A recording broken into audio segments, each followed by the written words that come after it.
Arnaud, le HAC a subi son premier revers de 2018 le week-end dernier à Orléans. Comment expliquer ce scénario où le HAC encaisse 2 buts sur corner? On a quasiment l'impression d'un scénario identique à chaque fois. Ouais, bon, identique sur. Voilà, on prend un but tôt, même bon, là, les deux buts en l'occurrence sont intervenus tôt dans le match. Donc ça nous. C'est vrai que ça nous met dans une situation compliquée, surtout à l'extérieur. Euh, alors, savoir les causes de ça, c'est difficile. Bon, c'est vrai que montre peut-être une légère fébrilité sur les corners, parce qu'on en a pris un contre le PFC. Même si bon, voilà, moi je le ressens pas vraiment, mais aujourd'hui c'est un constat parce que sur une période assez courte, on prend quand même, on encaisse 3 buts sur cette phase de jeu, donc c'est à prendre en considération. Maintenant sur les débuts de match, voilà, je sais pas, j'espère que c'est un cycle ou une période comme ça qui va vite s'arrêter en fait. Comme tu le dis, on constate depuis un petit moment, le HAC prend beaucoup de buts. Ça date même avant de ton arrivée, déjà sur la période de décembre. Le HAC avait pris des buts sur coup de pied arrêté. Il faut peut-être vraiment faire plus attention. Oui, ce qui est sûr en tout cas, c'est qu'il faut s'en servir parce que chaque échec doit être pris en compte pour rebondir et s'améliorer. Donc, ouais, ça nous coûte cher et par rapport au prix que ça coûte, il faut que ça soit vraiment une leçon et que ça nous mette dans la tête que c'est des phases de jeu qui sont hyper importantes. Alors le prochain match, c'est vendredi face à Brest. Brest, justement, ils jouaient hier soir, ils recevaient le leader Reims 0-0, ils ont souffert.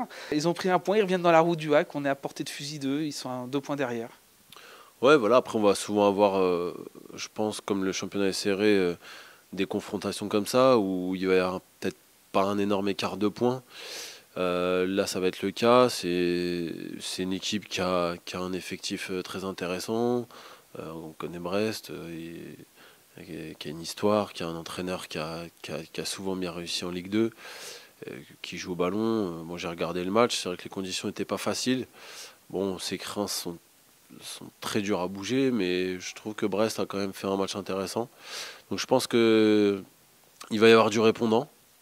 Alors j'espère que à l'image de Nîmes ou sur des équipes, on va dire de plus de première partie de tableau avec beaucoup de qualité, on va peut-être être plus alerte, plus concentré et mieux essayer de mieux aborder les choses.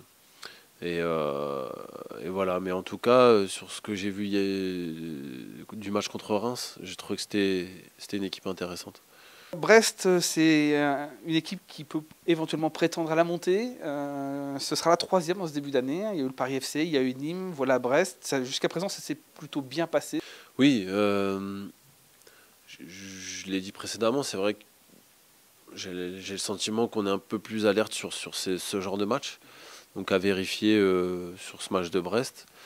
Et c'est vrai que le début d'année, c'est au niveau du calendrier, même si en Ligue 2 tous les week-ends sont compliqués, mais sur le calendrier, c'est quand même des confrontations importantes, parce que bah, voilà, ouais, le PFC c'est en haut, Nîmes aussi. Je pense qu'Auxerre fera partie des meilleures équipes de la deuxième partie de saison. Donc on a un calendrier qui est pas simple là, en ce début d'année. On avance, pas assez vite, mais on avance. Voilà, quand le calendrier va peut-être s'assouplir un peu sur des confrontations ou peut-être des équipes qui seront peut-être un peu moins bien, voilà, ça sera à nous d'enfoncer le clou. Et, mais il ne faut pas se priver, il faut le faire dès maintenant, même face à une équipe de Brest qui est quand même en forme vu ce qu'elle a fait contre Reims. Et, et quels que soient les adversaires, de toute façon,